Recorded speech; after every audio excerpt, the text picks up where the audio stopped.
Hello everybody. Welcome back for another video. Hope you're all doing well. Hope you're all doing fantastic. Now you're all having a great day. Just woke up. I'm sure maybe can you hear the difference? I don't know. Well, if you can't, now you can. And without any further ado, let's jump right into it. Another mixed bag day of news, but there's like a lot of really popular stuff that has actually popped up, if you will.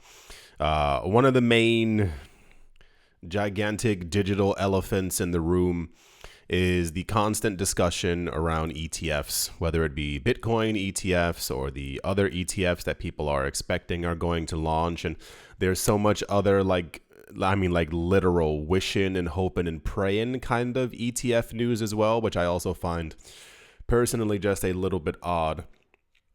This is like an update to an update to an update that we've had before.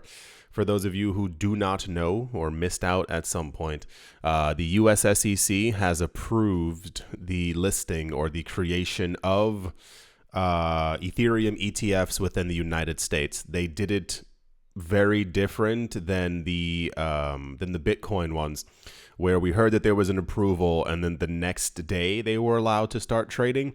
The Ethereum ones were approved, but there's another set of paperwork that also has to be looked through, which apparently has not been looked through, and therefore we still do not have active Ethereum spot ETFs within the United States, even though once again every other country is like, on it. It happens really, really quick. So we had recently news from Gary Gensler, the head of the US SEC, saying that it would happen eventually.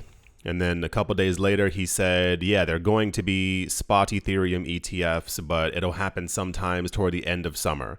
And then it was sometimes during summer.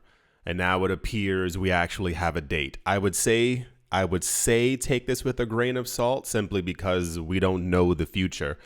But this is popular because apparently people are throwing out a literal date as to when exactly this is all going to happen.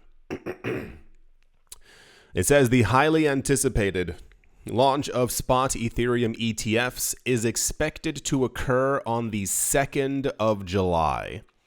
Right, there's an actual date. This is according to Bloomberg ETF analyst. His name is Eric Balchunas. We've heard about him 9 bajillion other times before. Balchunas revealed that the SEC has sent light comments on the S1 filings to ETF issuers, requesting their response within a week. So apparently the way that I understand it is that the SEC has had many problems with the filings of the ETF issuers for a number of reasons. The one that we have consistently heard about has to do with Ethereum staking. You can stake your Ether on the actual network, but apparently Gary Gensler has a problem with the idea of the ETF issuers buying up Ether, staking it themselves, selling the ETF shares, and the ETF shares then also say, hey, if you're holding on to this share, we're staking your Ether, and therefore you receive a form of passive income. I think it's, as far as I get, it's meant to be a security inside of a security, and it's something that Gary Gensler specifically does not want, and apparently some other things are going on that the SEC has an issue with. So they told the companies to refile or edit or look through their S1 filings and then give them back, and then the SEC will have a response for them within a week. Everyone got it? This development suggests a strong possibility that the SEC will declare the ETFs active the following week, allowing them to begin trading before the holiday weekend. And here's a tweet for it right here. He said, update, we are moving up our over-under date for the launch of spot ETFs to the 2nd of July. Hearing the staff sent issuers comments on S1s today, and they're pretty light, nothing major. Asking for them back in a week. Decent chance they work to declare them effective the next, and then it kind of trails off. So that's the latest update that we currently have right now.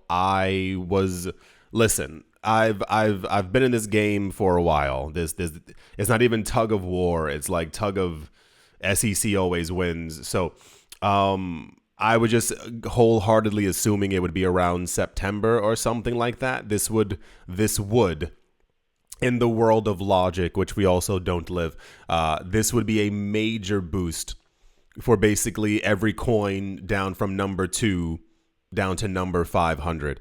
Every altcoin is tied to Ethereum. If Ethereum does well, every other altcoin is also going to do well.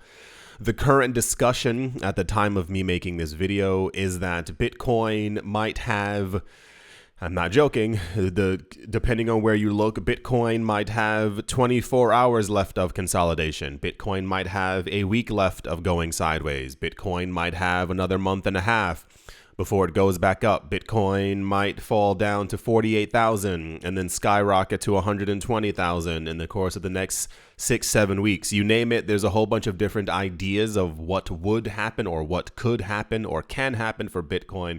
For Ethereum, it's more or less kind of cut and dry. I mean, once again, in a world based in logic, if we hear that the ETFs are approved and we hear that all these companies are actively buying millions, hundreds of millions of dollars worth of Ether per day and per week, Ethereum's, and I dare say the words, Ethereum's price has to go up and would go up. Yeah, so I want to say exciting news. I'm really not trying to hold my breath. It's not even me making a joke. It's just more completely logical. We keep getting news daily of happenings with Bitcoin and the amount of inflows that it's having into the ETFs, and people keep continuously making ETFs the only way that Bitcoin could be accumulated, regardless of the other whale news that we keep getting of all the buying that's happening. So there's also a lot of Ethereum whale buying news. I don't have it here. It seemed lightly redundant. There is a lot of Ethereum buying that is happening. That's always been happening. But now I think we're seeing hundreds of thousands of Ether being taken off of crypto exchanges every week, and the whales are accumulating them. So at some point, I assume they're preparing beforehand before the actual ETFs get approved. But yeah, it would actually be quite a nice summer if these do get approved, because all the altcoins would finally begin to push up. I saw an article, multiple. I read through all the articles, obviously. There were a number of articles discussing asking why Cardano hasn't moved up. I'm not joking, why hasn't Tron moved up? The likelihood of Solana doing well if the Ethereum ETFs get approved, and it's once again like a wishing and hoping and praying kind of thing that every other coin would begin to move up simply because the spot ETFs were finally approved or allowed to launch. So we're giving the 2nd of July as of right now. I give it another week, and I mean realistically maybe like 10 days, and we should hopefully hear a more concrete timeline. I assumed once again September, but 2nd of July would be great. We'd have July, August, September, and I want to say even October of like really good price movements. Late October, November is going to be quite shaky for all markets just because of world events. But yeah, that's the current timeline for Ether ETFs to launch. I'm expecting big things. The numbers are still floating around. These companies are talking about the potential for $25,000-$30,000 Ether. I mean, a year or so after the ETFs have launched. We're still getting the $15,000 Ethereum after the ETFs launch as well. So yeah, hopefully it continues to be a good year. Also tying directly into it, the company ProShares has also filed for an ETF as well for Ethereum and to be put on the New York Stock Exchange. So it looks like other companies are still filing or trying to file or making sure that they get their their names out there. The ProShares Ethereum ETF will use Coinbase Custody Trust for ETH custody. Like other asset manager filings, ProShares also emphasize that the firm or any affiliated parties will not engage in activities related to Ethereum staking, which is a gigantic shame. It's just a part of the network. I try not to think that the SEC would not allow staking simply because it's like an extra incentive for people. Is it that more people would get into it? Because the idea of simply stating that it's a security inside of a security is also nonsensical. You're allowing ETH to be securitized in the form of an ETF. Why not have the extra step, especially if the companies are going to have a proper custody company? It's just staking. It's just math. We know how to look at the actual numbers. I don't know. The SEC is incredibly odd. Be in Crypto reported that potential spot ETF issuers have updated their 19B4 and S1 filings to remove staking completely. Any word of staking is now completely gone. These actions aim to clarify the US SEC's stance on staking for spot Ethereum ETFs. So cool. ProShares has filed their paperwork. We'll see exactly what ends up happening. I mean, they'll probably get it. It's more of a copy and paste kind of thing at that point. This was one of the issues in the early days with Bitcoin ETFs that we were going over. If the SEC even back then had allowed one company to have a Bitcoin ETF literally a decade ago, all you would have to do is copy their exact paperwork, do the exact same thing that they're doing. And this is why we had news that the SEC allowed all these companies at the exact same time, because you can't say, okay, you get one in March, you get one in May, because it's just the same paperwork over and over again. So I assume ProShares is probably looking at the paperwork from the first companies who got the yay, and they're doing the exact same thing. So I think this brings us up to 9 or 10 companies who are trying to and or now have the go-ahead for Ethereum ETFs. Cool. Let's see what ends up happening. I am always optimistic on the market, regardless of how annoyed I might be some days with the lack of strong movements in price or just the action. I mean, when I say logic, I mean literal logic. I mentioned the other day on Twitter, I was saying I think the market has to move up because I can tell that mentally people aren't well.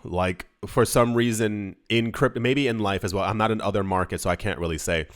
But I've noticed in crypto, if prices trend sideways for too long or go down for too long, you can see it's not anger that emerges on Twitter. It's like a degrading of the human spirit kind of thing. And there's so much more internal fighting and people making fun of each other. So it's kind of one of those things. So I think the ETFs would provide a huge boost mentally for a lot of people and also for the market. Yeah, that's the Ethereum ETF news. Not holding my breath, but let's see as we get closer. And yeah, let's move on. In very popular news as well, Ricardo Salinas, the third wealthiest man in Mexico, has recently doubled down on his proposal to use Bitcoin as a reserve asset.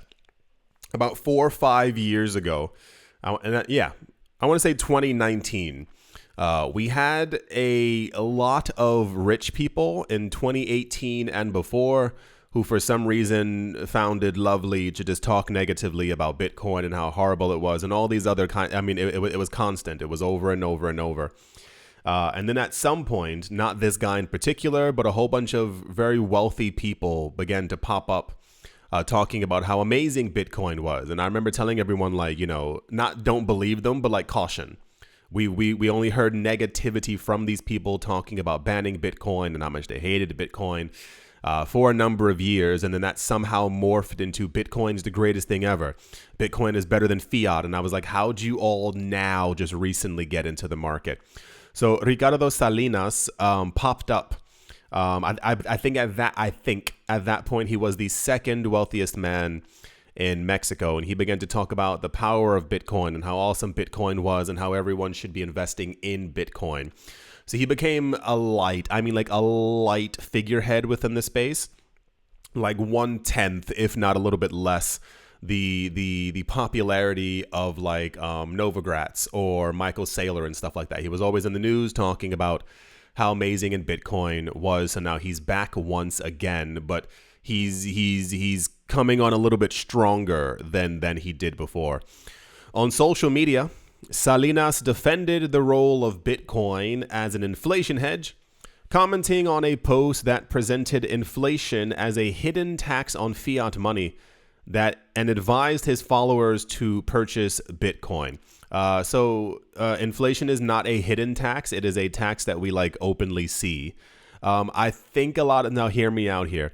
A lot of the jargon that very wealthy people use and or politicians sometimes, it's kind of like to make you think or believe that something is now just for the first time happening. No, we understand that like taxation is a tax on our money. We understand that inflation causes our money to be devalued. It's just more of I think they throw these things out there to kind of like sensationalize everything. But I mean, it's true, but it's also not untrue. That's a double negative, meaning it's also true. It's just more, I always feel like people could go about it another way, but sensationalism works. More and more wealthy people are taking notice of Bitcoin's properties as a store of value compared to fiat currencies. No, they've just taken a good amount of time to be able to accumulate Bitcoin, knowing that they've hedged themselves enough should fiat currencies collapse, as we all see them doing, that they own enough Bitcoin that should Bitcoin go to $1 million plus per coin, they won't have lost any of their wealth. That's what's going on right now. We're not witnessing wealthy people realize that they want to be part of the cause, or that they want to, we know that rich people, and I mean like wealthy people, have been buying Bitcoin since even before 2014. But now I think that Bitcoin and crypto are being taken a lot more seriously. So we're getting a lot more of these people like coming out saying, hey, I believe in crypto. And it's like, no, you were talking negatively about us before. Like, and I mean, like, it's like a list of very wealthy people. They're not taking notice. They just have a lot of crypto now. So they are still secure in the future. And this is why we see people like Jamie Dimon and Warren Buffett still talking negatively about it, because, they made their money in the old system. Why would you champion the new way of making money when you made your billions the old way?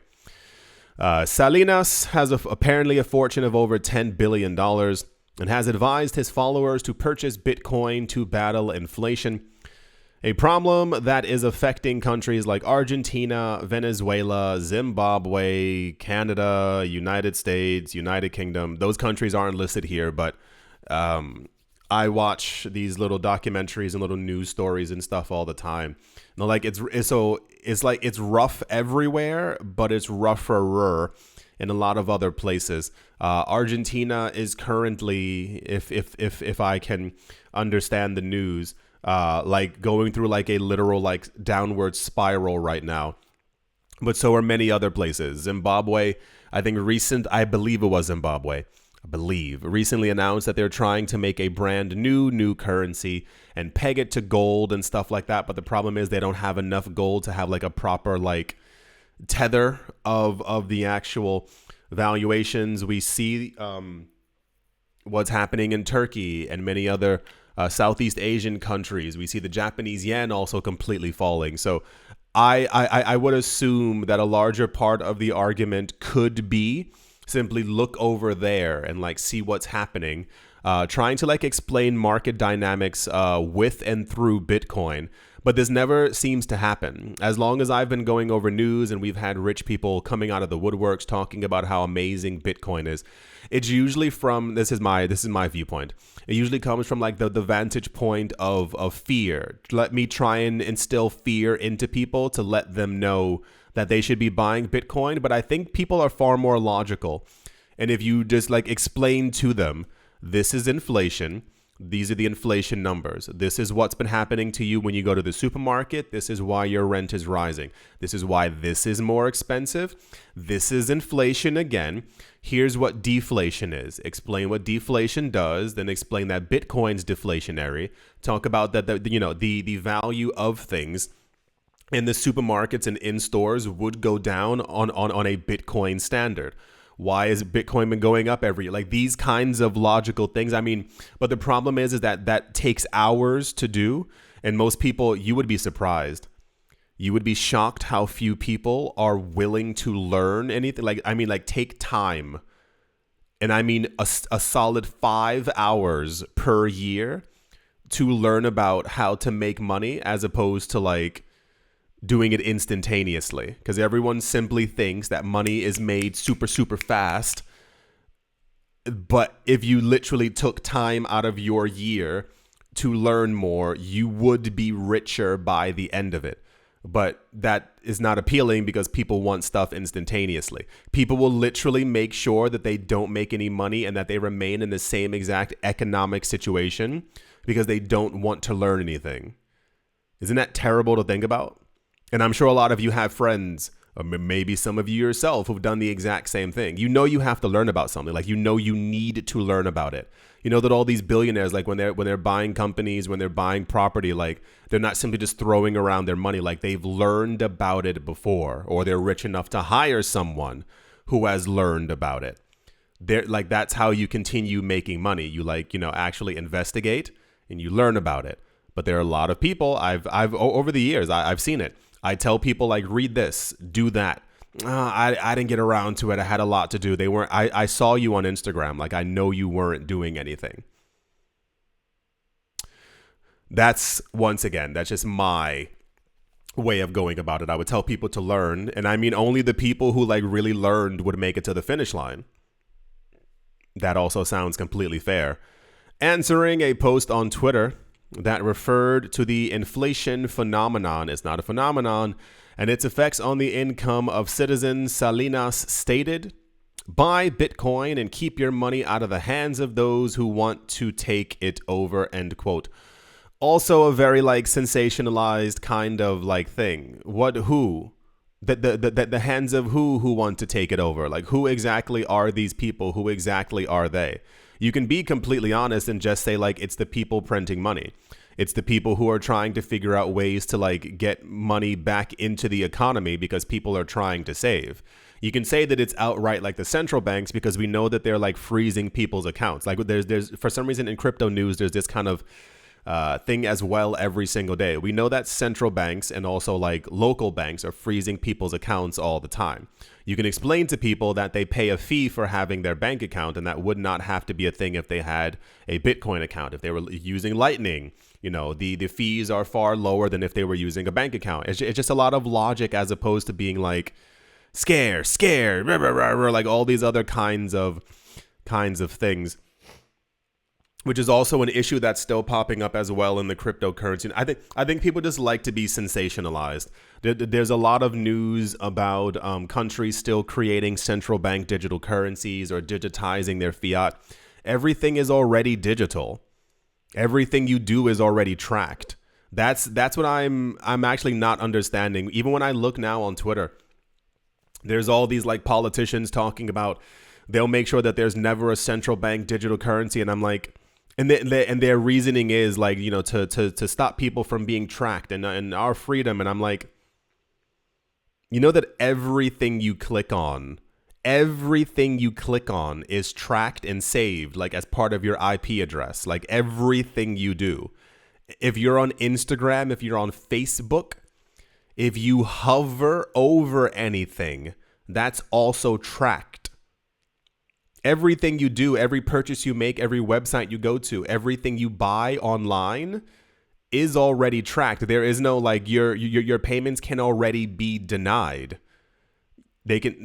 I don't understand what this idea of a central bank digital currency being so scary for. What we're currently living through is already terrifying enough.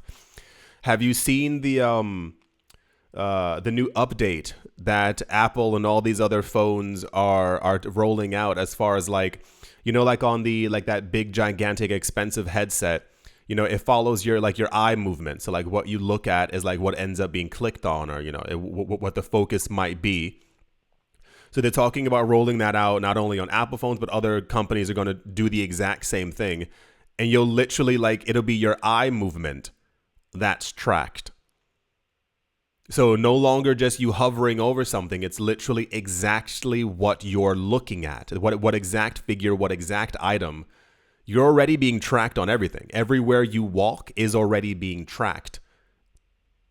How do you think your step counter works? And if you go deep into your step counter and all these other things and all these other apps, they will literally show you the path you took walking that day. It'll show you what store you went into. Why do you think there's such a big push to get you to use your credit card on your phone so you can just tap easily everywhere? Why do you think a lot of you, when you're traveling around, or when you're going into your subways or your metros, wherever you live, they're encouraging you to tap your phone? They know when you entered the metro and when you left explicitly. It was you. It wasn't someone using your card. It was definitely you. Why are there cameras everywhere? See this entire idea of them. No, you can call it out. You can say it's the companies, it's the governments. We know that they're trying to get more control through technology. So even if we do get central bank digital currencies, and some countries have made them, they failed. And even if there's one coming to a country near you, it's not going to be any more tracky than things already are. Everything there's a digital profile for you already. It already exists. It's not going to be made. You're not going to be stamped with a number. There's not going to be a thing that happens when a CBDC gets created.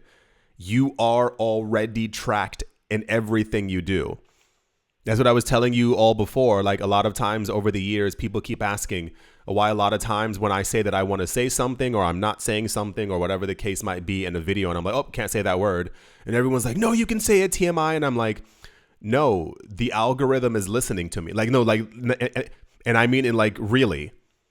When you upload a video, if you're a YouTuber, when you upload a video, it's it says we're checking your video.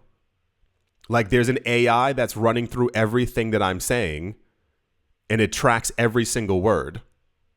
We are already in everything you do. When you talk on your phone, all these. Anyway, so yeah, quite popular news, I guess, just because it's a billionaire. He's back in the news talking about the power of Bitcoin and all those other kinds of things.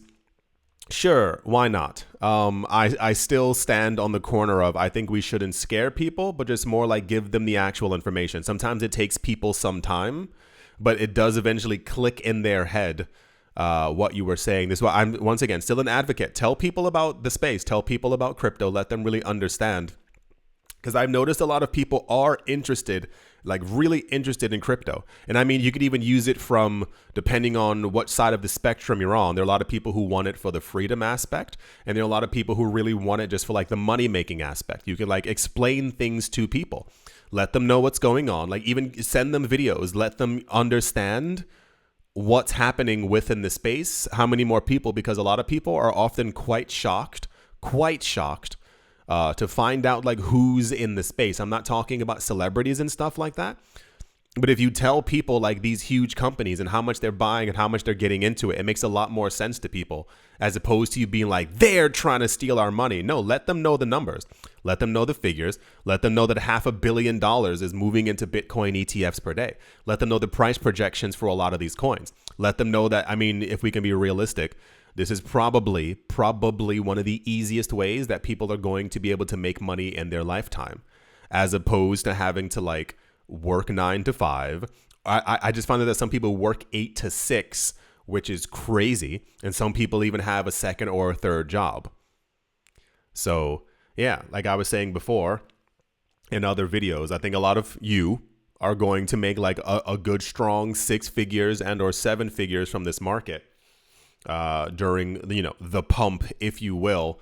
It is going to be the opportunity of a lifetime. The issue is that a lot of people end up rushing into the market as it's already pumping. They haven't been accumulating over the course of 2 years, and they also get disappointed because they didn't make 800,000. They didn't make 1.5 million from the market because they got in too late, because no one told them about it, or they waited to the last minute. It's all these kinds of things. So the more people you tell early, the more people can benefit. The more people who can benefit, the higher the market goes. The more that's being bought. You understand how it goes. Yeah, that's the Salinas news. Cool. Fantastic. I do think that's going to do it for this video. I do hope that you've all enjoyed. Hope you all are having a great day, morning, afternoon, evening, wherever you are, wherever the heck you might be. I do hope it's absolutely fantastic. Thank you all once again for watching, listening, liking, commenting, and supporting. And I will most certainly be talking to you all soon. See you.